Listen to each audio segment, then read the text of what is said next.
अस्सलाम वालेकुम जी। शफीक अवान, खालिद के उमर, सलमान आबिद के साथ मैं हूँ इसाराना और प्रोग्राम खबर की खबर में आपको खुशामदीद कहता हूँ। अखबारात के ऊपर एक नज़र डालते हैं, अहम खबरों को किस तरह डिस्प्ले दिया। हर अखबार का अपना एक अंदाज़ है, देखते हैं किस अंदाज में किस अखबार ने किस चीज़ को किस तरह दिया, एक नज़र डालते हैं। अफगानिस्तान में इंसानी बहरान के खात्मे के लिए पाकिस्तान के किरदार की तारीफ और केपी इलेक्शन में शिकस्त पर वजीर आजम का नोटिस आज के तमाम कौमी अखबारात में नुमाया तौर पर शाया है।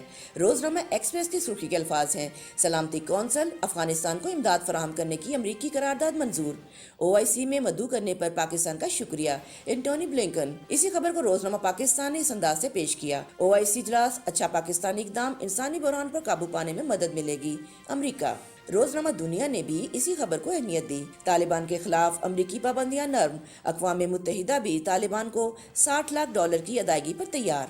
रोजनामा नवाए वक्त ने सिपह सलार के बयान को सुर्खी के तौर पर लिया, अफगानिस्तान में इंसानी तबाही को रोकने के लिए मुखलिसाना कोशिशों की जरूरत, आर्मी चीफ। रोजनामा जंग ने वजीर आजम के बयान को फ्रंट पेज पर नुमाया जगह दी, वजीर आला खैबर पख्तूनख्वा की वजीर आजम से मुलाकात, रिपोर्ट पेश, कारकुन जीते रिश्तेदार हारे, सबक सीखिए, वजीर आजम इमरान खान।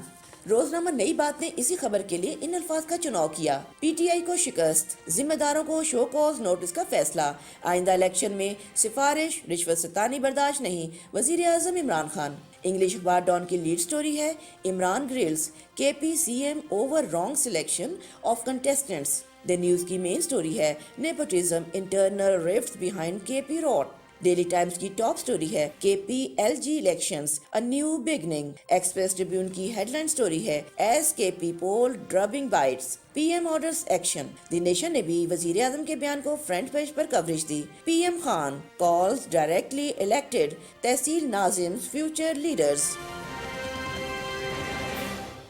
और अब एक नज़र डालते हैं रनडाउन पे। PTI का बल्दियाती इंतखाबात में शिकस्त के जिम्मेदारों के खिलाफ एक्शन का फैसला। क्या KP के बल्दियाती इंतखाबात के नताइज के बाद मरियम बिलावल और फजलुर रहमान भी सिलेक्टेड है?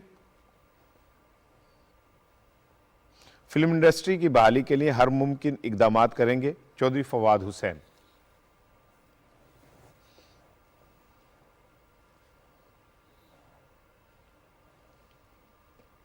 तालिबान के खिलाफ अमरीकी पाबंदियां नर्म। कश्मीरियों के कत्लेआम पर बरतानवी हाउस ऑफ कॉमन्स ने वजाहत मांग ली।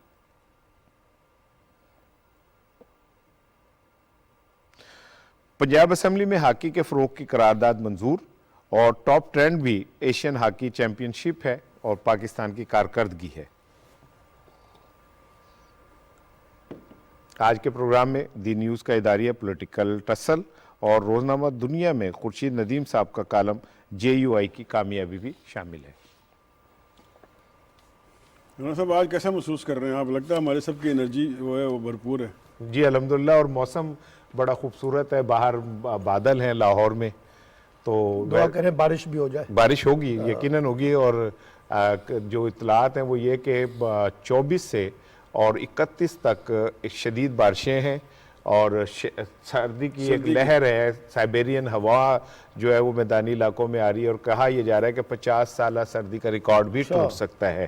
और तो दूसरा राना साहब, इस बारिश से जो लाहौर के रिकॉर्ड बने हैं पूरी दुनिया में वो भी इंशाल्लाह खत्म हो जाएंगे स्मोक के हवाले से। हाँ जी, वो स्मोक का जो रिकॉर्ड बना है, बिल्कुल बिल्कुल सही कहा। दूसरा फिर इन्होंने नहीं छोड़ा। नहीं, आज उन्होंने आगाज में ही कर दिया दूसरा, और आपका पहला था, मेरा दूसरा। बिल्कुल ठीक है। अच्छा, तो दूसरे की जो तारीख है आपको पता है कि सकलैन मुश्ताक ने इसे आगाज किया।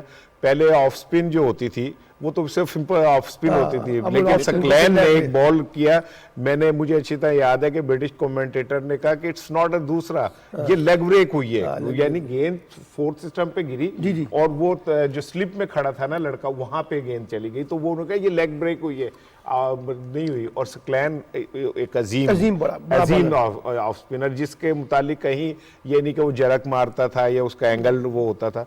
अच्छा ना, जावेद फरूकी साहब जो हमारे क्लब के हिस्सा ले रहे हैं इलेक्शन में, उनको हम कहते हैं गुगली।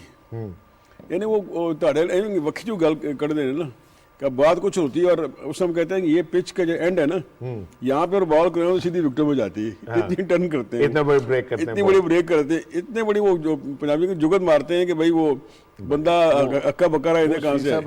फरूकी साहब का ना बरीक किस्म का वार हाँ, होता वो लेकिन बिल्कुल बिल्कुल ईमानदारी की बात बहुत बरीक वार हाँ, होता है। बरीक वार। अच्छा, इसलिए लेकिन- नाम गुगली लग दिया लेकिन मैं ईमानदारी से बताऊं, खालिद कयूम भी बहुत बारीक बात करता है और बाज़-औक़ात ना वो थोड़ी देर बाद समझ आती है कि खालिद कयूम साहब ने कि बहुत सारी बातें तो मुझे अभी तक नहीं समझ लेकिन आई। खालिद मैं फरूकी ज्यादा की गुगली सुनता मशहूर हूँ, है। सुनने पर ज्यादा यकीन रखता खालिद फरूकी इतनी बारीक बात गुगली करता है कि बाद में तो सोचता है कि लेकिन हम आपके शागिर्द से फौरन कैच कर लेते हैं। अच्छा, नहीं वो कहते हैं ना कि शफीक अवान से बचना मुश्किल नहीं नामुमकिन है। ये मैंने ज़रा जुमले को, डायलॉग को एक को कन्वर्ट कर दिया है। अच्छा सर, कल सीएम KPK ने मुलाकात की वज़ीर आज़म साहब से और मुख्तलिफ अखबारात ने मुख्तलिफ वो की, लेकिन जो नटशेल है इस खबर का वो यही है कि जो ज़िम्मेदारान हैं उनको शोकास का फ़ैसला किया गया। वज़ीर आज़म ने जो कारकर्दगी है उस पर खासा नोटिस लिया और उन्होंने ये कहा कि ये हारने की जो वजूहात हैं इसमें बहुत सारी चीज़ें KPK के वज़ीर आला ने भी इस हवाले से वो किया। शफीक साहब, अब आप नहीं समझते कि ये जो भी हो गया अब आगे बढ़ना चाहिए और इस इंतखाबात से सीख के और बेहतरी की तरफ जाना चाहिए, क्योंकि आगे आने वाले जो जितने मौसम है वो इलेक्शन के मौसम है। बिल्कुल, मेरा आज का कॉलम भी इसी पे कि अभी भी वक्त है और प्राइम मिनिस्टर ने जो इस तरफ इशारा किया है कि आप मामा चाचा ये भूल जाएं, जो उनकी बेसिक उनका कंसेप्ट था पॉलिटिक्स में आने का, उससे उन्होंने नेगेट किया और रिजल्ट देख लिया है। अब प्राइम मिनिस्टर ने खुद अपने आप सारी चीज़ें लेने का फैसला किया है, लेकिन सब हम कल भी बात कर चुके हैं कि जब तक अकाउंटेबिलिटी नहीं ना होगी, जो उसके ज़िम्मेदार हैं उनको सज़ा नहीं होगी या उनके खिलाफ एक्शन नहीं होगा, तब तक उनके ये अपना उनकी इस बात का कोई फ़ायदा नहीं कि मैं खुद अपने आप सारी चीज़ें लूँगा। और माजी में कल भी सलमान साहब ने पॉइंट आउट किया था कि इमरान खान ने एक्शन लिया है और सेनेट इलेक्शन में कई MPs को उन्होंने अपनी पार्टी से निकाला था। ये एक मिसाल बनाएं ताकि आंदा के लिए ये एक क्लियर हो जाए कि जो भी पार्टी पॉलिसी को वायलेट करेगा उसका एक्शन होगा। अब मुराद सईद को सुना, मुराद सईद को और वज़ीर KP को कहा कि वो टिकटें दें और हतमी मंजूरी प्राइम मिनिस्टर देंगे। देखिए, प्राइम मिनिस्टर का ये काम नहीं, वो क्या क्या काम करे, मुल्क का देखें या नीचे सूबे का देखें या नीचे आए तो और नीचे आए तो अपनी पार्टी के अंदर इख्तलाफात का देखें। अगर इमरान खान ने आपको एक इज़्ज़त दी है, आपको एक ओहदा दिया है, एक को CM बनाया, बाकी पूरी पार्टी को किसी को जो कमेटी बनाई है अपने टिकटें देने की, अगर वो अपने जो अपना फ़राइज़ में डंडी मारेंगे और एक क्लियर जो डायरेक्शन है कि आपने अकरवा परवर नहीं करनी, अपनी मोरूसी सियासत नहीं करनी, फिर ये करें तो जिन्होंने ये की है उस सब के खिलाफ ऐसा एक्शन हो कि एक मिसाल बन जाए और आइंदा ये चीज़ें ना हो। बिल्कुल ठीक है सलमान, आपने हम कल भी हमने इसको किया कि सेनेट इलेक्शन के अंदर बेज़ाब्तगियों पे वज़ीर आज़म ने 20 अरकान असम्बली को फारिग किया था, वो बहुत बड़ा इक़दाम था। अब लेकिन जो इसमें लोग इन्वॉल्व हैं वो सारे ही बड़े बासर ताकतवर हैं। डू यू थिंक कोई वो हो सकेगा कुछ? बात यह है कि ताकतवर तो वो 21 अरकान असम्बली भी थे और जो सूबाई असम्बली का मेंबर होता है उसको निकालना इतना आसान काम नहीं होता, लेकिन इमरान खान ने उस वक्त तो कोई कंप्रोमाइज़ नहीं किया था। कल जो KPK के वज़ीर आला के साथ उनकी मुलाकात हुई है तो उन्होंने कहा जी टिकटों की तकसीम में तो मैं नहीं था, ये तो वज़रा ही हज़रात थे, ये अरकान असम्बली थे, जो बड़े बड़े नाम हैं यही जिम्मेदार हैं। अब उसके ऊपर कहा जा रहा है कि 2 कौमी असम्बली के मेंबरान हैं, 4 सूबाई असम्बली के मेंबरान हैं और 2 कोई सूबाई वज़रा हैं जिनके बारे में शिकायत हैं। अब वो देखा जाएगा कि जो रिपोर्ट बन रही है उसमें शिकायत की शिद्दत कितनी है और ख़ास तौर पे मैं आपको बताऊं टिकटों की तकसीम के ऊपर तो मुझे लगता है कि माफ़ी हो जाएगी, लेकिन जिन लोगों ने PTI के मुकाबले में मुखालिफ पार्टियों के उम्मीदवारों को हमायत की है, मैं समझता हूं कि शायद उनको वो माफ़ी ना मिल सके। एक बात, अच्छा ये क्यों ज़रूरी है? जैसे अभी शफीक ने कहा ना कि देखिए अगला राउंड जो 18 जनवरी को होना है, उससे पहले अगर आपने कुछ अफर्मेटिव एक्शन ना लिए तो फिर आपको नताइज सेकंड राउंड में वो नहीं मिलेंगे जो आप चाहते हैं। तो सेकंड राउंड में जाने के लिए एक परसेप्शन बिल्ड करना पड़ेगा कि पार्टी ने उन लोगों को अकाउंटेबल किया है जिनकी वजह से ये शिकस्त हुई है। दूसरे नंबर पे जो सबसे इंपॉर्टेंट पॉइंट है, मैंने आपको कल भी कहा था कि जो टर्न आउट है, जब तक लोग बाहर वोट डालने के लिए नहीं निकलेंगे तो PTI के वोट नहीं पड़ेंगे। PTI की ताकत यह है कि लोग ज्यादा से ज्यादा बाहर आए, तो PTI के अरकान असम्बली, वुज़रा, उनके कारकुन, उनकी क़यादत, इनको ये देखना पड़ेगा कि वो किस तरह से वोटरों को मोबिलाइज करें। अगर उनके अंदर कहीं गुस्सा भी है, चाहे वो महंगाई का है, चाहे वो पार्टी के मामलात हैं, टिकटों की तकसीम है, उसको कैसे इंटैक्ट रखें। मसलन अब देखिए ना, सब सूबाई वुज़रा कह रहे हैं कि जनाब हमसे गलती हुई है, कि जो आजाद उम्मीदवार खड़े हुए थे पीटीआई के, हम उनको बिठाने में नाकाम रहे, क्योंकि आपने कोशिश ही नहीं की। आपका ख्याल ये था कि हम इस वक्त इस पोजीशन में हम आसानी से जीत जाएंगे। अब उसका नतीजा मिला, तो मेरा ख्याल है कि ये एक बड़ी इंटेलेक्चुअल गेम होगी कि आप पार्टी के ना सिर्फ उन लोगों को टिकट दें जो उसके अहल है, बल्कि जो लोग उससे जरा अपना हटके, पार्टी पॉलिसी से हटके आगे इलेक्शन लड़ना चाहते हैं, उनको भी कहीं ना कहीं मैनेज करें, उनके साथ बातचीत करें, डायलॉग निकालें, क्योंकि अगला राउंड आपकी परसेप्शन का इंपॉर्टेंट पॉइंट है। अगर आपने वहां नतीजा ना निकाला तो फिर आपके लिए ज्यादा मुश्किलात पैदा होगी। हमारे साथ मौजूद है मोहम्मद अली साहब, बैरिस्टर साहब, तर्जुमान है केपी के हुकूमत के। अस्सलाम वालेकुम सैफ साहब। वालेकुम अस्सलाम। कल से एक बहस चल रही है कि क्या कोई रिपोर्ट पेश की गई वजीर आजम को या नहीं, तो आप क्या कहते हैं, रिपोर्ट पेश की गई है, कोई जिम्मेदारों का तयन हुआ है? देखें जी, कोई फॉर्मल रिपोर्ट तो नहीं पेश की गई। अलबत्ता कल वजीर आला केपी जनाब खान साहब की मुलाकात हुई है वजीर आजम साहब से, और उसमें इलेक्शन और इलेक्शन के नताइज और आइंदा आने वाला जो इस हवाले से लाहे अमल मुरतब करना है उस पर बातचीत हुई है। अलबत्ता जो मामलात आए हैं सामने उस पर यकीनन एक तशवीश पार्टी के अंदर पाई जा रही है, और आला सतह से भी इसको जो है हैंडल करने के लिए बड़ी वाज़ेह किस्म की हिदायत आई हैं। ठीक है सैफ साहब, ये बताइए जो हिदायत आई हैं वो हिदायत क्या हैं, क्या है आपको गाइडलाइन दी गई है? अब क्या जो ये गलतियां वो तो सामने आ गई, व्हाट नेक्स्ट नाउ? देखिए जी, पहली बात तो ये ना कि गलतियां तो सामने आ रही हैं, गलतियों के नताइज सामने आए एक्चुअली, और उन नताइज की वजूहात जो है उसमें थोड़ा डीपली जाने की जरूरत है कि क्यों ये सब कुछ हुआ। तो उस समय कुछ चीजें तो मीडिया में भी रिपोर्ट हो रही हैं, और कुछ जो हैं वो यकीनी तौर पर जो लोग हैं मुतल्लिका उनसे बातचीत करने के बाद ही कुछ हक़ाइक़ सामने आएंगे। लेकिन बहरहाल इन तमाम गलतियों, कोताहियों और कमजोरियों को जो है आइंदा आने वाला जो मरहला है बल्दियाती इंतखाबात का, उस से पहले इनका सदेबाब करना है। तो उस सिलसिले में बिल्कुल पार्टी की तंजीम कार्रवाई कर रही है, और जो जिम्मेदार हैं वो भी इस सिलसिले में एक्टिव हैं। तो मेरे ख्याल में यही होगा जो अभी मैं सुन रहा था तज्जिया आपके साथ, जो सलमान आबिद साहब बात कर रहे थे, शफीक अवान साहब हैं और खालिद कयूम साहब मेरे साथ मौजूद हैं। अच्छा, नहीं तो वो बड़ा अच्छा तज्जिया कर रहे थे, और मेरे ख्याल में बिल्कुल इन्हीं लाइंस पर जो है पार्टी अब इस अपनी नेक्स्ट स्ट्रेटेजी को जो है डिवाइस कर। ठीक है, आखिरी सवाल है, ये तो हो गया कि आप स्ट्रेटेजी बना रहे हैं, ये बताएं कि जो जिम्मेदार हैं जिनकी वजह से आप केपी के में हुकूमत को इस हजीमत का सामना करना पड़ा, उनके खिलाफ भी कोई एक्शन होगा या वो इतने डाढ़े तगड़े हैं कि उनके खिलाफ कोई बात नहीं हो सकती? देखें जी, जहां तक तहरीक इंसाफ का ताल्लुक है, मेरे ख्याल में डाढ़े और तगड़े वाला क्वेश्चन ही नहीं है, क्योंकि यहाँ पर हम वो रिवायती सियासत है नहीं कि किसी का अपना मजबूत हल्का है तो बस वो जो भी करना चाहे वो पार्टी को रगड़ सकता है, रगीद सकता है। यहाँ पर जितने भी तकरीबन आप उम्मीदवार देखते हैं या मेंबरान सूबाई और कौमी असम्बली देख रहे हैं, ये सब वो हैं जो इमरान खान की जाती मकबूलियत की वजह से इलेक्शन लड़े और उन्हीं की वजह से इनको वोट पड़े। तो इसलिए पार्टी यहाँ पर पहले भी ऐसे अरकान के खिलाफ पार्टी ने कार्रवाइयाँ की हैं, डिसिप्लिनरी एक्शन लिया, और अब भी जो लोग जिनके खिलाफ इल्जाम साबित होंगे, मुझे यकीन है कि उनके खिलाफ भी तंजीमी कार्रवाई की जाएगी। बहुत शुक्रिया। बैरिस्टर मोहम्मद अली सैफ साहब हमसे बात कर रहे थे। खालिद साहब, मेरा सवाल आपसे भी यही है कि क्या ये जो इतने तगड़े लोग हैं, हम उनका नाम ले रहे हैं, लेकिन क्या आप समझते हैं कि पार्टी इस वक्त इस पोजीशन में है पीटीआई की कि वो इनके खिलाफ कोई एक्शन ले सके?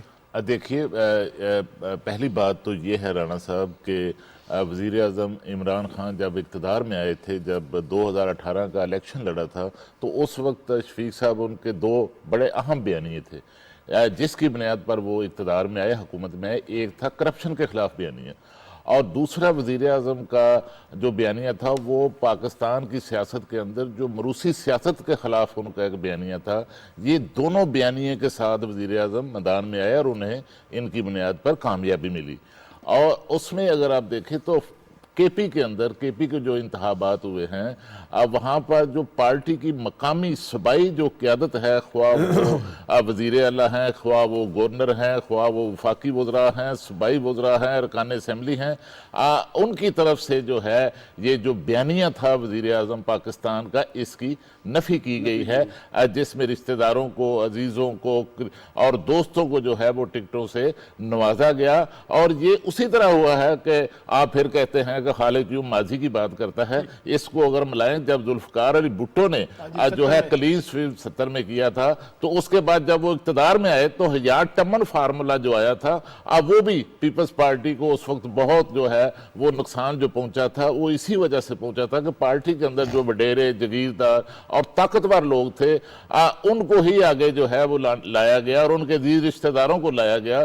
तो ये पॉलिसी जो है, इस पर नजर सानी जो है वो दूसरे मरहले से पहले कर लेनी चाहिए। बिल्कुल ठीक है। क्योंकि दूसरा मरहला जो है उसमें जो है वो ज्यादा जो है मुश्किलात हो सकती हैं, क्योंकि हज़ारा के अंदर नून लीग का भी एक असर और रसूख है, मालाकंड डिवीजन के अंदर जमात इस्लामी और पीपल्स पार्टी का भी असर और रसूख है। तो इस तरह पहले से बेहतर पॉलिसी के साथ और पूरा शफाफियत के साथ और इत्तेफाक का जो अमल है, जो पिछली असेंबली थी उसमें तो इतनी अक्सरियत नहीं थी इमरान खान साहब के पास, अब तो वहां पर बहुत बड़ी अक्सरियत है, 2/3 अक्सरियत है, आप खुलकर वहां एक्शन ले सकते हैं। बिल्कुल ठीक है, बिल्कुल ठीक है। साहब, लीडर जो वो इज्जत देता है, अपनी जो वर्कर या नीचे की उस पर क़यादत होती है, उस पर वो एतमाद करता है और वो ये समझता है जो मैंने इन पर एतमाद किया है इस पर पूरा उतरेंगे।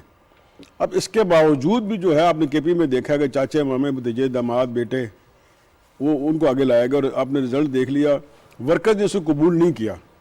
जिस तरह खालिद साहब ने कहा कि उस्मान साहब ने पॉइंट आउट किया कि अगले मरहले में उन्हें कुछ बेहतर कारकर्दगी का मुजाहरा करना पड़ेगा। तो आपकी राय में क्या ऐसा करना चाहिए? और सबसे ज़्यादा ये है कि क्या इनके खिलाफ वही एक्शन होना चाहिए जो कि 22 MPs के खिलाफ हुआ था? देखिए, हमारे एक दोस्त हैं लाहौर में, जमशेद इमाम साहब, वो पीटीआई के बुनियादी कारकुन है और बड़ा मेहनत की है। उनका कल एक मैं स्टेटस पढ़ रहा था, उन्होंने कहा कि साइबेरियन परिंदों के उड़ने का वक्त आ गया है, मुकामी परिंदे अपनी तैयारी कर लें। ये एक बड़ा सिंबॉलिक बात है, बड़ी गहरी बात है कि पीपल्स पार्टी का अरूज हम सब ने देखा है, पीपल्स पार्टी का डिक्लाइन उसके वर्कर्स की नाराजगी का सबब था। ठीक है ना? इमरान खान साहब पहले दिन से मौरूसी सियासत के खिलाफ हैं, मौरूसी सियासत के खिलाफ खड़े हुए हैं। वो तो नाम लेके कहते हैं बिलावल भुट्टो को, वो नाम लेके कहते हैं मरियम को, अब मरियम पीछे जुनेद को भी कि वो जो जुनेद सफदर को लेके खड़ी हो रही हैं, अब उसकी एंट्री होगी। तो ये ख़ानदानी निज़ाम जो है और अवाम गुलाम है। इसमें ना शफीक साहब जो आप बात कह रहे हैं कि इमरान खान साहब के लिए पॉलिटिकली ये KPK में डू एंड डाई वाला मामला है।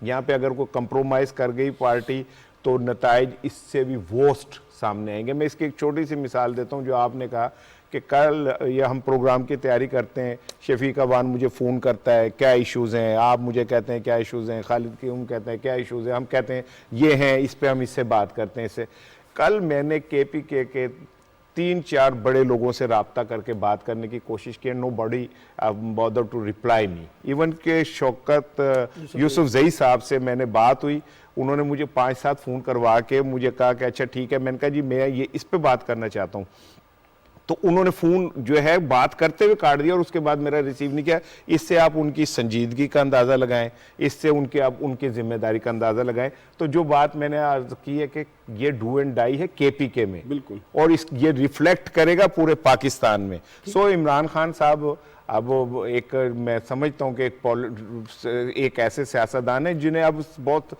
चीज़ों की समझ बेहतर है आम सियासतदानों से, और इसीलिए उन्होंने खिला दिया जरदारी जैसे, जो कहते थे कि मैं PhD हूँ सियासत में, और नवाज शरीफ कहते थे कि मेरे घर की लौंडी है सियासत, उन्होंने उन्हें पढ़ने डाल दिया। तो इतना आसान नहीं है, वो रिएक्ट करेंगे और जनवरी में होने वाले इलेक्शन में आपको नजर आएगा। ये वज़ीर-ए-आज़म इमरान खान साहब ने 22 साल जो है इन्हीं की डॉक्टरेट की डिग्रियों को पढ़कर जो है सब कुछ हासिल बिल्कुल किया, और वो पढ़ने के बाद उन्होंने उसमें से जो थीसिस निकाला वो डिफरेंट थीसिस था। आसिफ जरदारी साहब ये बारे में ये कहते हैं उनको खुद समझ नहीं आती कि मैंने क्या कह दिया है, हाँ। और पहले वो बात करते हैं और फिर सोचते हैं कि मैंने क्या कह दिया, उसका रिजल्ट बहुत खतरनाक निकलता है। आपको पता है एक 3 साल की बात की थी, उसके बाद उनको दुबई जाना पड़ गया। चले गए ना, ये तोलना बोलने से पहले जो आजकल सोशल मीडिया का दौर है, कैमरा हर एक के पास है, बोलने से पहले तोल लेना चाहिए कि हम क्या बोल रहे हैं। बिल्कुल ऐसे ही है, बिल्कुल ऐसे। सलमान ने कल एक ट्वीट किया है और सलमान ने उस ट्वीट में कहा कि जी जरदारी साहब कहते हैं कि मेरे पास इस मुल्क को बदलने की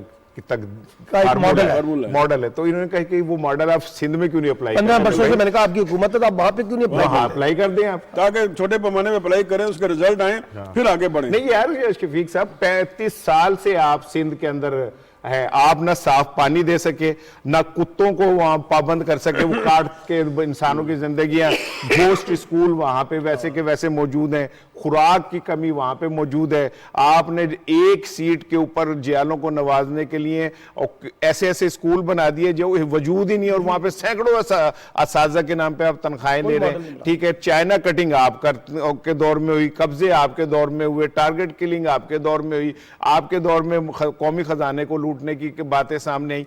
आप किस मुंह से कहते हैं कि मेरे पास मुल्क को बचाने का फार्मूला है?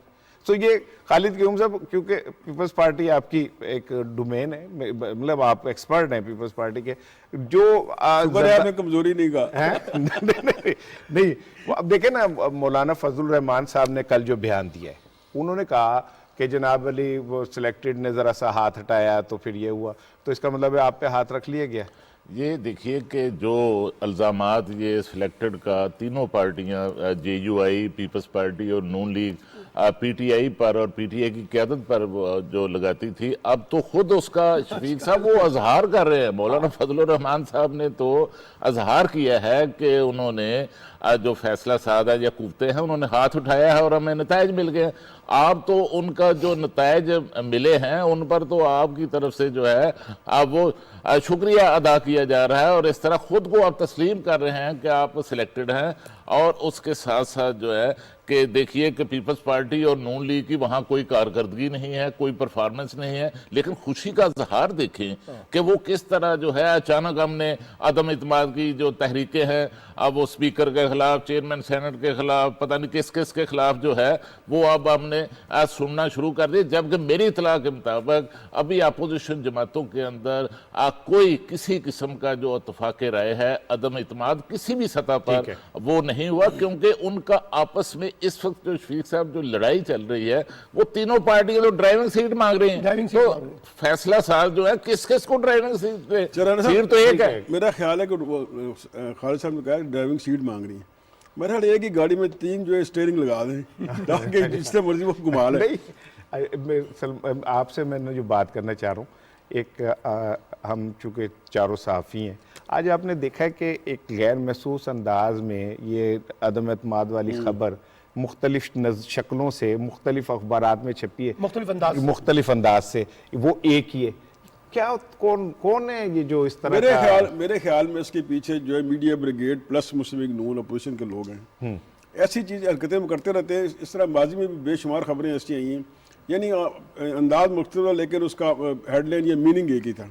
और ये ऐसी चीज़ें जो है ना हवा में होती हैं, हवाई खबरें होती हैं। और ये मुस्लिम लीग नून का बहुत पुरानी रवायत है कि वो मीडिया में ऐसी चीज़ें छोड़ देते हैं। और फिर देखें जो जिससे अपना डेडलाइन से खबरें सारे मुस्लिम लीग नून के बीट के रिपोर्टर हैं, इसमें आपने गौर से देंगे आप। तो ये मैंने देखा ये सारे ये मुस्लिम लीग नून को ये खबर आ गई कि सब एक ही उसको राग लाप रहे हैं, एक ही ट्यून पर डांस कर रहे हैं।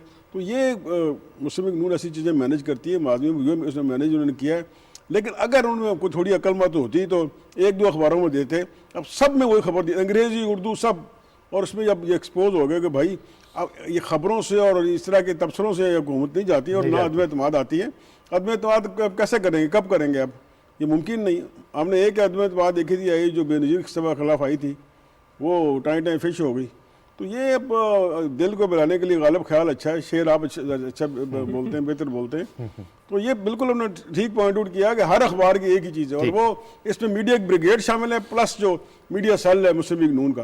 पीपल्स पार्टी तो ना मीडिया सेल है ना उनका मीडिया ब्रिगेड है, बस वो वन मैन शो है। लेकिन उन्होंने देखें किस तरह प्लानिंग से उन्होंने किया है। बिल्कुल अब आज के प्रोग्राम देख लें, आज शाम के सुबह हमारा तो खैर पहला प्रोग्राम होता है, सब प्रोग्रामों में वही डिस्कस होगा कि ये हो रहा है, यानी उन्होंने तस्लीम कर दिया कि होने जा रहा है। एक तबसरा है, एक खबर तो नहीं, एक तबसरा है, उस पर अपना ना राई के पहाड़ खड़े कर लेंगे, ये हो रहा है, वो हो रहा है। सलमान, ये जो कल हमने वीडियो क्लिप चलाया था मरियम साहिबा का, और उन्होंने कहा था कि देखा मैंने कैसा उन वाई ताई फेरी, ये मीडिया मैनेजमेंट का भी कई हिस्सा है। ये एक ही तरह की खबरें सब अखबारात में एक ही इशू की मुख्तलिफ अंदाज में एक ही दिन छपना। मिसाल के तौर पे जीते तो केपीके में मौलाना फजलुर रहमान है, खुशी के लड्डू जो है वो जिसे कहते हैं ना कि मरियम और जरदारी साहब के पास हैं। तो ये जो पूरी मीडिया मैनेजमेंट है ये इस तरह से मंजर पेश कर रही है जैसे कोई पीडीएम की या अपोजिशन जमातों की बहुत बड़ी जीत हुई है। यहाँ तो मातम इस बात पे होना चाहिए था कि पीपल्स पार्टी कहाँ मर गई, पीएमएल कहाँ चली गई, वो तो कोई नजर ही नहीं आई। लेकिन अब तासुर ये दिया जा रहा है कि जैसे पूरा का पूरा पीडीएम जो है या अपोजिशन जो है वो हमला आवर होने वाले हैं हुकूमत के ऊपर। अच्छा, अब आप देखिए बड़ी खुशी की बात, हमारे जो मीडिया ब्रिगेड जिनका आपने जिक्र किया है, अब माशाल्लाह कल से उनके अंदर ना खुशी के शादियाने जो है वो जेयूआई के लिए फूट रहे हैं, क्योंकि पीएमएलएन तो कुछ नहीं कर सकी, पीपल्स पार्टी तो कुछ नहीं कर सकी, अब जेयूआई उनको बहुत अच्छी लगने लग गई है। चलिए अच्छी बात है, वो जेयूआई की तर्जुमानी करना शुरू कर दें। सवाल यह है कि जरा ये भी देख लें कि टोटल हासिल करदा वोट जो है वो किस जमात ने लिए हैं। वो तो पीटीआई ने लिए अभी तक सबसे ज्यादा वोट उनको मिले हैं। सवाल सिर्फ इतना सा है कि ये जो मुहिम जोई है, हम बार बार इस प्रोग्रामों में ये कहते रहे, आप भी कहे, मैंने भी कहा, खालिद ने भी कहा, एसाद ने भी, कि किसी किस्म की मुहिम जोई पाकिस्तान के मौजूदा हालात में, चाहे वो हमारे दाखिली मामलात हैं और चाहे वो हमारे खारजी या इलाकाई मामलात हैं, उसमें ये गुंजाइश नहीं है। यही सिस्टम चलेगा। और अब मैं आपको बताऊं, जेयूआई के जीतने के बाद तो खुद मौलाना इस सिस्टम को चलाने के हामी है, क्योंकि मौलाना चाहेंगे कि अगले राउंड में भी उनके लोग जीतें, वो भी इक्तदार की शेर। और देखिए ना, उनका तो मसला बड़ा सादा सा है, वो तो पॉलिटिक्स ही इक्तदार के लिए करते हैं। तो अगर उनको लोकल गवर्नमेंट के अंदर इक्तदार मिल रहा है तो वो तो खुद हिस्सेदार होगा इस पावर पॉलिटिक्स के अंदर। तो अब वो मौलाना फजलुर रहमान जिस शिद्दत से हुकूमत गिराओ मुहिम चलाते थे ना, अब उनका एजेंडा ये नहीं होगा, अब उनका ये होगा इक्तदार बचाओ मुहिम। तो वो इक्तदार बचाने के लिए अपनी जद्दोजहद करेंगे। एक हम पंजाबी में टर्म यूज करते हैं, जुम्मा जंज नाल। सलमान साहब ने कहा है कि जीती तो जेयूआई है और बगले बजा रहे हैं उससे भी नून और पीपल्स पार्टी वाले, और इन दोनों जमातों, इन तीनों जमातें एक दूसरे के उम्मीदवार खड़े किए थे। तो कम से कम आप ये इतना तो मेरिट रखें, इतना तो आप ख्याल रखें अपनी इज्जत का। चलें, आपको वोटर ने जो आपको रिजेक्ट किया दोनों को, और आप तालियां बजा रहे हैं जी हम जीत गए। नहीं, मैं आपको ये मुनाफकत है क्या है? एक और लतीफ़ा सुनाऊं। कल बिलावल साहब का बयान था कि केपीके के अंदर पीपल्स पार्टी जो है वो एक जमात बन के उभरी है। आज उन्होंने अपनी तंजीमें मुअत्तल कर दी है नाकस कारकर्दगी पे। तो मैंने तो ये तो सुना था कि बच्चे गैर सियासी होते हैं, मैंने ये नहीं सुना था कि उनकी याददाश्त भी कमजोर होती है। अभी कल ही तो उन्होंने कहा कि जनाब अली केपीके में शानदार नताइज दिए हैं और ये किया, और आज नाकस कारकर्दगी के ऊपर उन्होंने तंजीम जो है तहलील कर दी है। एक्चुअली जो बात में हम सब कह रहे हैं वो ये है कि पीपल्स पार्टी और मुस्लिम लीग नून अपनी खिफ़त और अपनी शर्मिंदगी मिटाने के लिए बजाय इसके कि वो अपने गिरेबान में झांकें, वो इस बात पे खुश हो रहे हैं कि फजलुर रहमान ने हरा दिया, मौलाना फजलुर रहमान साहब ने हरा दिया, या वो जेयूआई ने बहुत बड़ी कारकर्दगी दिखा दी। एक्चुअली वो हकीकत से नजरें चुरा रहे हैं। वो इस बात को तस्लीम करने पर तैयार नहीं है कि केपीके की आवाम ने मुस्लिम लीग नून और पीपल्स पार्टी को बुरी तरह रिजेक्ट कर दिया। राणा साहब, मेरे पास एक, जिस तरह हम अखबार के अंदर या टीवी के अंदर एक फॉलो अप कहते हैं ना, फलां खबर का फॉलो अप देना है, इसी तरह मेरे पास इतला है कि मौलाना फजलुर रहमान शफीक साहब अपनी इस कामयाबी का एक फॉलो अप जो है वो देने वाले हैं, जिस पर फिर पीपल्स पार्टी और नून लीग की जो मोहब्बत है जेयूआई के बारे में जीत पर, उसमें कमी वाक़ई हो जाएगी। मैं कल जेयूआई के एक बड़े सीनियर रहनुमा के पास बैठा हुआ था, तो वो मुझे बता रहे थे कि अब हम केपी के बाद हम सोच रहे हैं कि पंजाब के जो हैं कुछ अजला जहां पर हमारा असर और रसूख ज्यादा है वहां पर भी हम फोकस करना चाह रहे हैं, और सिंध के अंदर भी जहां पर हमारा असर और रसूख है, हम दोनों जो सूबे हैं वहां जाना चाह रहे हैं। तो देखेंगे फिर कितनी मोहब्बत जो है दोनों पार्टियों में रह जाती है। एक ब्रेक ले रहा हूँ, ब्रेक के बाद हम आते हैं तो और बात करते हैं। वो हम बचपन में जब गुड्डी पकड़ते थे ना, तो एक जुमला हमारा बड़ा मशहूर था, गुड़ी पकड़ के आते थे, हट जाओ मैं फाड़ लिए, कोई हाथ ना पाए। मौलाना फजल रहमान यही करेंगे इसी एक ब्रेक ले उनकी पतंग फट जाएगी। नहीं वो हम करते, आपको याद है कि जब कोई और पकड़ लेता था तो फिर वो कहता था कि पीछे हो जाओ मैं फाड़ लिए, तो कोई ना कोई जान के शरारती अपना ढांगा ना गुड्डी पे मार देता था, फाड़ देता था वो। तो ये छीना झपटी होने वाली है कुछ दिनों में, आप देखिएगा। लेकिन एक ब्रेक ले रहे हैं, ब्रेक के बाद आते हैं।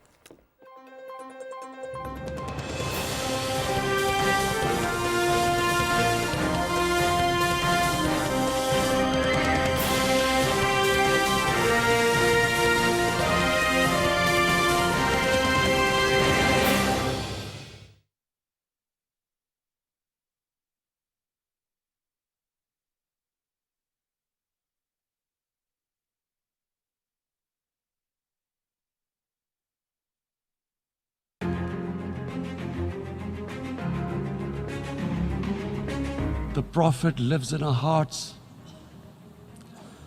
When he's ridiculed, when he's insulted, it hurts. As we human know, the pain of the heart is far, far, far more hurtful than physical pain.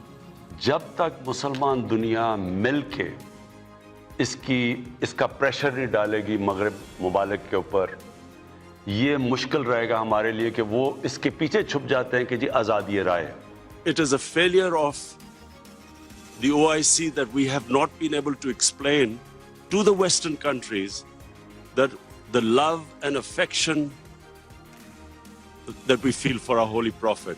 मुझे फख्र है इसका कि पाकिस्तान सबसे ज़्यादा उसने इस चीज़ को उठाया। I call on the Secretary General to convene a global dialogue on countering the rise of Islamophobia. कि मेरा जो नौजवान है पाकिस्तान का, मैं सिर्फ ये चाहता हूँ उनका नंबर 1 रोल मॉडल मेरे नबी सल्लल्लाहु अलैहि वसल्लम बन जाए।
जी वेलकम बैक। और अब हम बात करेंगे, कल फवाद चौधरी साहब ने फिल्म, टीवी और ड्रामे के लिए नेशनल अवार्ड की बहाली का ऐलान किया है और 25 करोड़ रुपए की से ज़ायद रकम जो है उन्होंने रखी है और ये आइंदा बस जो है अवार्ड दिए जाएंगे। एक रिपोर्ट इस हवाले से देखते हैं, फिर बात करते हैं।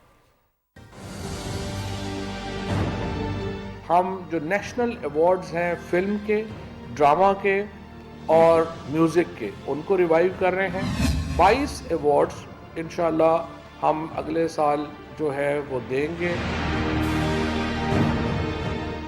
वफाकी वज़ीर इत्तलात और नशरियात चौधरी फवाद हुसैन की खुसूसी काविशों से नेशनल अवार्ड्स को बहाल कर दिया गया। वफाकी वज़ीर इत्तलात और नशरियात चौधरी फवाद हुसैन का कहना है कि माजी में पाकिस्तान का बयानिया पेश करने के ज़राए को कमजोर किया गया। नेशनल अवार्ड के जरिए फिल्म, ड्रामा और मौसीकी को फरोग दिया जाएगा तो इससे वाबस्ता फनकारों की हौसला अफजाई होगी। इस्लामाबाद में नेशनल अवार्ड के हवाले से मुफाहमत की याददाश्त पर दस्तखत की तकरीब का इनेकाद किया गया, जिसमें वफाकी वज़ीर इत्तलात और नशरियात चौधरी फवाद हुसैन ने बतौर मेहमान खुसूसी शिरकत की।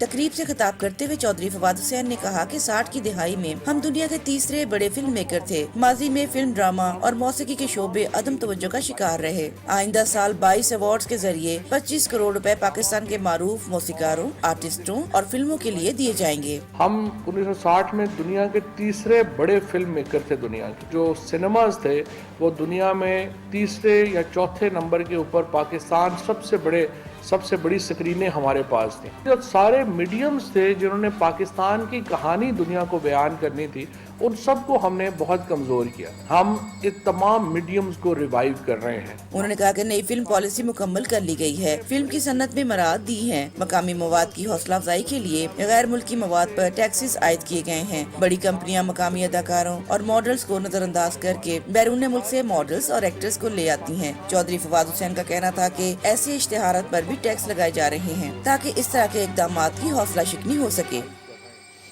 ये थी जी रिपोर्ट, और मेरे साथ सैयद नूर साहब मौजूद हैं। एक मोतबर नाम है पाकिस्तान फिल्म इंडस्ट्री का, बड़ी लाफानी शाकार फिल्में दी हैं। सैयद साहब, अवार्ड का ऐलान हो गया, नेशनल फिल्म अवार्ड का, कैसे देखते हैं इसे?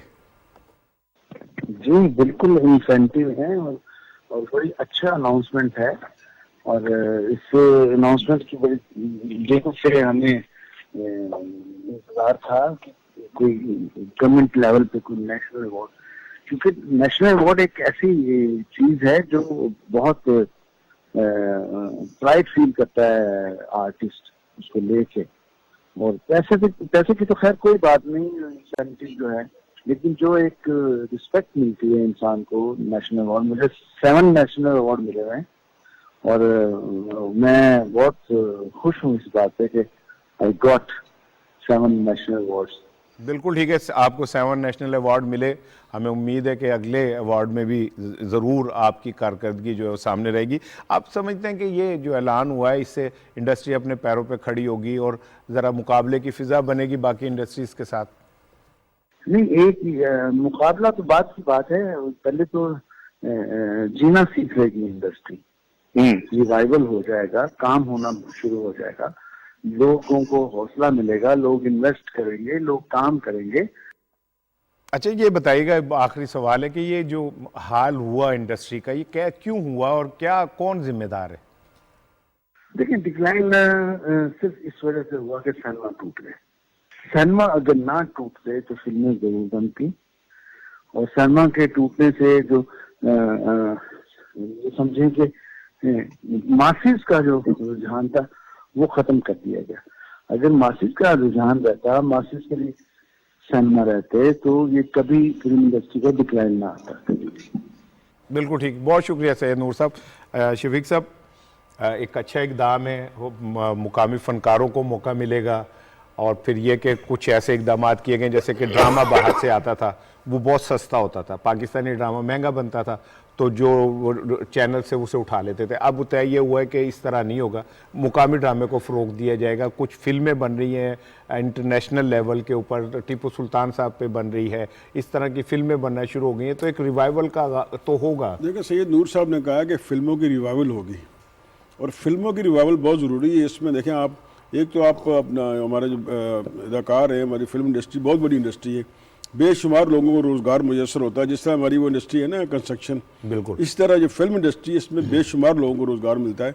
इसमें नीचे वो ख्वाजा फ्लो से लेके ऊपर डायरेक्टर तक, बिल्कुल ठीक है, लाइटमैन, जहाँ तक चले यही मिलता है। सबसे बड़ी बात यह है कि लोगों को तफरीह मिलती है। हमारे नौजवान जो अपना मंशियात और दूसरी चीज़ें और इधर उधर चीज़ों में फिरते हैं, फिर उन्हें अपने मुल्क की तफरीह मिलेगी। आप देखें ना, हमने ये इंडियन कंटेंट बंद किया हुआ है तमाम अपने मीडिया पे और रेडियो पे। उसमें अब आप देखें, आप कभी आते हैं गाड़ी में आते हो तो आप पाकिस्तानी गाने सुनते हैं, और जो टीवी में भी चलते हैं वो पाकिस्तानी, बिल्कुल ऐसे ही है। बिल्कुल तो हमें हैरानी होती है कि हमारा इतना अच्छा और इतना टैलेंट है कि हमें उस मौसीकी में और इस मौसीकी में कोई फ़र्क महसूस नहीं होता। बिल्कुल ठीक है, तो ये रिवाइवल भी है और तफरीह भी है, और ये बड़ा अच्छा एकदम। ठीक है खालिद साहब, रिवाइवल भी है, तफरीह भी है और ज़रूरत भी है। ये देखिए राणा साहब, हमारी जो फिल्म इंडस्ट्री है, आप जानते हैं कि तवील अरसे से ज़वाल का शिकार थी, और अब हमारे जो वज़ीर इत्तलात हैं चौधरी फवाद हुसैन साहब, उन्होंने एक बड़ा इनिशिएटिव लिया है। एक तरफ तो वो जो है शफीक साहब, वो नई जो फिल्म पॉलिसी है अब वो लेकर आ रहे हैं, जिसके तहत जो फिल्म इंडस्ट्री है उसको जो है वो एक उसको मराद दी जाएंगी, इंसेंटिव्स दिए जाएंगे, और उसके साथ पीटीवी के अंदर जो है एक शोभा जो है फिल्म का वो कायम किया गया है, डिवीजन कायम किया गया है, जिसके तहत जो है वो फिल्म को फ़रोग़ दिया जाएगा। और अभी तो कई फिल्में जो हैं जिस तरह राणा साहब कह रहे थे कि वो अभी अब सरकारी सतह पर पीटीवी के जरिए बनाई जा रही, जिसमें ज़हीरुद्दीन बाबर पर जो है उज़्बेकिस्तान के साथ मिलकर जो है वो फिल्म बनाई जा रही है। इसी तरह जो है अल्लामा इकबाल पर ईरान के साथ मिलकर जो है ये फिल्म बनाई जा रही है। और दूसरा, माजी में हमने देखा कि पिछली हुकूमतों के एतबार में हमारे जो मीडिया मालकान हैं, तमाम जो एडवर्टीजमेंट का बजट होता था हमेशा उन पर ही फोकस रहता था। तो अब जो है जो एंटरटेनमेंट के चैनल्स हैं उनको भी जो है इसमें शामिल किया जा रहा है। इससे यकीनन जो है वो उसमें इम्प्रूवमेंट है। सर, ये जो बार बार कहा जाता है ना कल्चर की रिवाइवल, तो इसका कल्चर का फिर क्या इम्पैक्ट, मतलब किस तरह से इसको इम्पैक्ट को हम एवेल्युएट करेंगे कि जी इसका बड़ा इम्पैक्ट हुआ है? देखिए, मैं एक छोटी सी मिसाल आपको देता हूँ। 60s में जब हम तीसरे बड़ी इंडस्ट्री थे, ये दौर था जब मोहम्मद अली साहब, वहीद मुराद, संतोष, दर्पण, ये लोग आगे थे। एक मिसाल देता हूँ, वहीद मुराद एक सिंबल था सॉफ्टनेस का, पोलाइटनेस का, रोमांस का, खूबसूरती का। ज़ियाउल हक साहब के दौर में आके ये हुआ कि लोगों को लगा दिया गया गंडासे पे और तलवारों पे और उस पे और भड़क के ऊपर और बदले के ऊपर, फौरी बदले पे। वो हीरो जो है सुल्तान रही मरहूम, वो खुद फैसला करता है, खुद अदालत लगाता है, खुद बंदे मार देता है।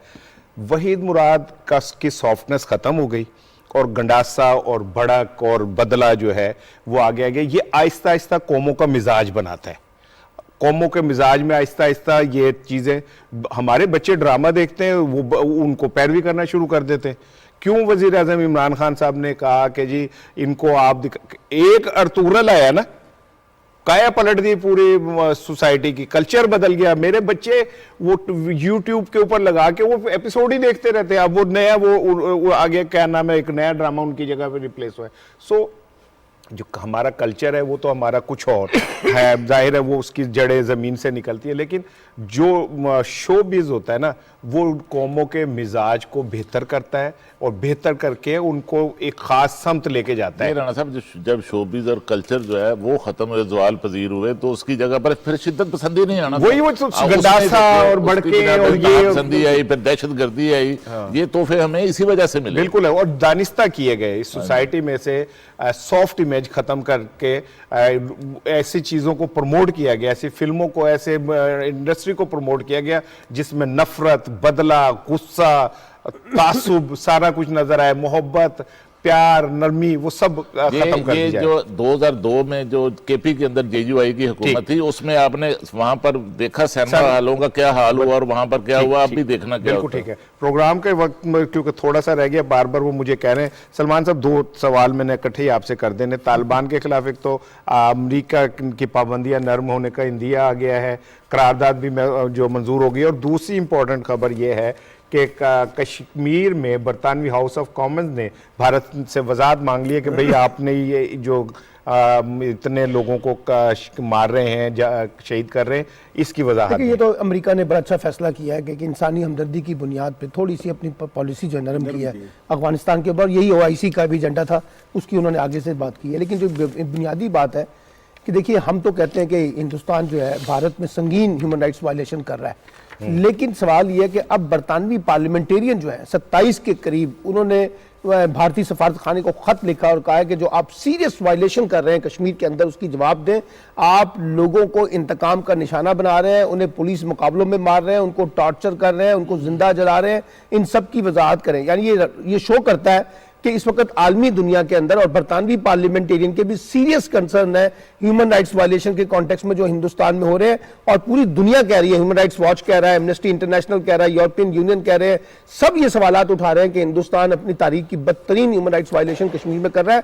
लेकिन आलमी ताकतों को अब इसके ऊपर अपना रोल प्ले करना चाहिए और भारत पर दबाव डालना चाहिए कि मकबूजा कश्मीर के लोगों को जिस अंदाज से आप टॉर्चर कर रहे हैं वो ख़त्म करें, वहाँ जो उनके बुनियादी राइट्स हैं, फंडामेंटल राइट्स हैं, उनको बहाल करें। अदरवाइज फिर देखिए ना, ये सारी बातें तो हवा में रह जाएंगी, मीडिया में आती रहेंगी, लेकिन अगर बड़ी ताकतें खामोश रहेंगी और भारत की बदमाशी जो है उस पर वो खामोश रहती हैं, और उसके बाद फिर आपको पता है, अभी कल ही एक बड़ा सीरियस वाकया हुआ कि हिंदुस्तान के दबाव पर यूट्यूब चैनल जो है जिसमें भारतीय जो जुल्म दिखाए जाते थे, जिसमें कश्मीर की सिचुएशन बताई जाती थी, ह्यूमन राइट्स वायलेशन दिखाई जाती थी, वो बंद कर दिए गए। हमारे दोस्त जैन अली जो जर्नलिस्ट हैं, उनका भी यूट्यूब चैनल जो है उसके अंदर बंद कर दिया गया। तो ये बड़ी सीरियस है कि हिंदुस्तान जहां जहां उसको मौका मिल रहा है वो ह्यूमन राइट्स की वायलेशन कर रहा है, लेकिन आलमी दुनिया उस पर खामोश नजर आती है। बिल्कुल ठीक है।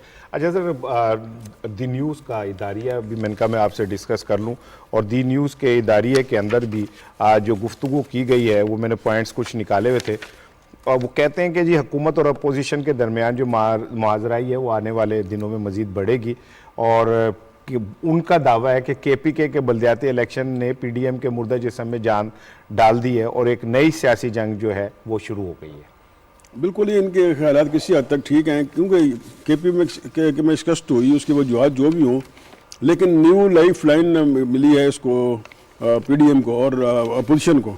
अब इसमें आगे जाकर उन्होंने ये भी कहा है कि जो अपना मुस्लिम लीग नून की जो जी जी जी जी जी जी शफीक साहब, मुस्लिम लीग नून के अंदर जो अपना मरीम नवाज की भी एक पोजीशन है, वो भी उन्होंने एक नया शोशा छोड़ दिया। इसी में जिक्र है इस इदारिये में कि उन्होंने प्राइम मिनिस्टर का उम्मीदवार जो है वो अपने अब्बा से मशहूर कर दिया है। हाँ, तो कल भी हम इसमें डिस्कस कर चुके हैं। तो फिर अपना JUI का जो अपना उन्होंने जिक्र किया, उसमें खुर्शीद साहब का कॉलम भी है कि ये जो इंप्रेशन दिया जा रहा है कि JUI जो मजहबी सियासत कर रही है, मजहबी सियासत नहीं, ये इक़्तिदार की सियासत कर रही है। और ये सारा इस सियासी जो उन्होंने जो पखंड पंजाबी पखंड ही कहते हैं ना जी जी, वो खड़ा किया और सामने रखा है मजहब को, किताब को। ये चीज़ें जो हैं ये इसको अपना ये अगर वो ये समझते हैं कि KP के लोगों ने उनको मजहब की बुनियाद पर वोट दिया, नहीं, वो सियासतदान है और सियासी खेल खेल रहे हैं और इक़्तिदार के लिए कर रहे हैं। बिल्कुल ठीक है। रोज़नामा दुनिया में खुर्शीद नदीम साहब का कॉलम है, और उसमें उन्होंने जो बात शफीक साहब कह रहे हैं उसी को उन्होंने कंटिन्यू किया, और उन्होंने कहते हैं कि जो JUI है वो कोई मजहबी जमात नहीं है, एक सियासी जमात है, और वो उसको इक़्तिदार के खेल को वो समझती भी है कि उसने इक़्तिदार के लिए सारा कुछ खेलती है। और जो KPK में जो हम बात कर रहे थे, पीपल्स पार्टी और नून लीग की जो शिकस्त है वो नोट नहीं की जा रही जिस तरह होनी चाहिए, एक बहुत बड़ी शिकस्त है वो। देखिए, ये जो कहा जाता है कि PDM जो है वो बल्दियाती इंतखाबात जो KPK हैं वो उनके नताइज से मजबूत हुआ है, PDM मजबूत नहीं हुआ। JUI जो है उसको एक स्पेस मिली है, और बज़ाहिर ये पीपल्स पार्टी और नून लीग उनकी जीत पर खुशी का इजहार कर रहे हैं, लेकिन जो है उनके जो अंदर के पार्टियों के हलके हैं वहाँ अगर बात की जाए तो वहाँ पता चलता है कि किस हद तक जो है दोनों पार्टियों के अंदर जो है वो तशवीश है। और जिस तरह पूरे KP के अंदर जो है JUI के वोट उनके कम हैं, लेकिन नशिस्तें उनकी जो है वो PTI से ज़्यादा हैं, लेकिन वहाँ पर जो है उनकी जो जीत है वो पीपल्स पार्टी को तो खुलकर जरदारी साहब ने इजहार कर दिया कि देखिए कि हमारे जो KP के नताइज थे उससे अगले रोज़ उन्होंने किया, इसी की बुनियाद पर किया, रद्द अमल था उनका। तो अभी कुछ अरसे बाद आपको नून लीग की तरफ से भी रद्द अमल आना शुरू हो जाएगा। शुरू हो गया। प्रोग्राम का वक्त खत्म हो रहा है जी। पाकिस्तान एशियन हॉकी चैंपियनशिप्स के तीसरे पोजीशन के मैच में भी हार गया, चौथी पोजीशन हासिल की, और ये बड़ा अफसोसनाक बात है कि पहली दफ़ा पाकिस्तान एशियन हॉकी चैंपियनशिप्स के फाइनल में नहीं पहुंचा।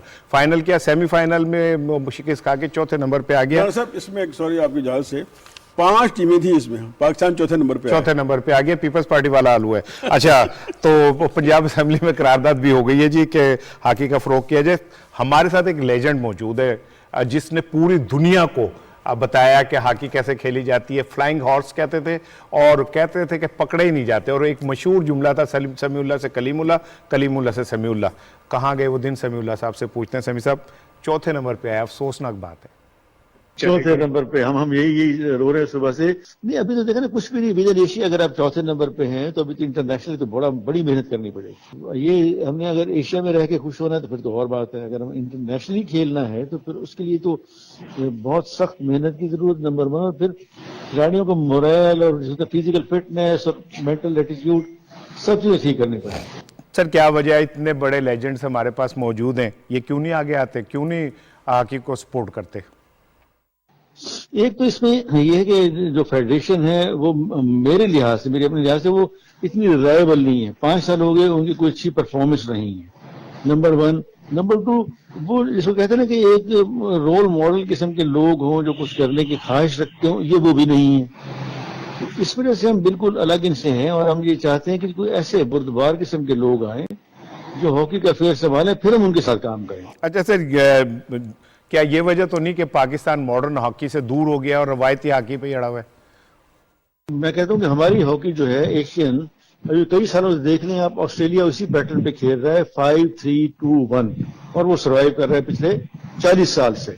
सिर्फ उसमें एडिशन ये किया उन्होंने कि फिजिकल फिटनेस, उसमें उन्होंने बेहतरी की, गोल कीपिंग बेहतर किया उन्होंने, उसमें इंप्रूवमेंट आया और पेनल्टी कॉर्नर फ्लिकर में उन्होंने एक तब्दीली लाई। उससे वो सारा कुछ, स्टाइल वही है, फॉर्मेशन वही है जो पाकिस्तान इंडिया खेलता है, लेकिन क्योंकि फिजिकल होगी सारी गेम, उन्होंने उस पर जोर दिया और कामयाब रहे हैं। अभी तक वो कामयाब जा रहे हैं वो। सर, क्यों नहीं मुलाकात करते वजीर आजम से आप इस हवाले से, और क्यों नहीं उन्हें बताते हॉकी की मुश्किलात? हम चाहते हैं कि एक किस्म मीटिंग कॉल करें, 8-10 आदमियों को बुलाएं, एक आदमी स्क्वॉश से, 2 आदमी हॉकी से, वॉलीबॉल से, इससे करके एक कमेटी बनाएं ताकि वो इनको बताए कि क्या क्या करना है। बाकी ये खुद जानते हैं, इन्होंने स्पोर्ट्स मिनिस्ट्री को कहना है कि ये चीजें करें। बहुत शुक्रिया समीउल्लाह साहब, हमसे बात कर रहे थे। नाज़रीन, आज के प्रोग्राम का वक्त खत्म हो रहा है। जाते जाते एक दिलचस्प खबर आपसे शेयर करूं। कैप्टन सफदर साहब ने उनको बगावत के मुकदमे से जो है बरी कर दिया गया, तो उन्होंने कहा है कि अगर किसी ने इंसाफ देखना हो तो KPK की अदालत में आए, आपको पता चलेगा हकीकी सच्चा इंसाफ कैसे होता है। ये रिकॉर्ड में रखिएगा ताकि कल को अगर कोई फैसला उनके खिलाफ आए तो वो ये ना कहें कि जी अदालतें जो हैं वो तासुब का मुजाहरा कर रही हैं। ये मैंने इसलिए कहा कि आपके पास भी रिकॉर्ड है, मेरे पास भी रिकॉर्ड है। कल मुलाकात होगी। कैप्टन शब्दों को घर से मार डांट पड़ना चाहते हैं। चलें, घर जाएंगे तो मार पड़ेगी। जी शुक्रिया, कल मुलाकात होगी इंशाल्लाह।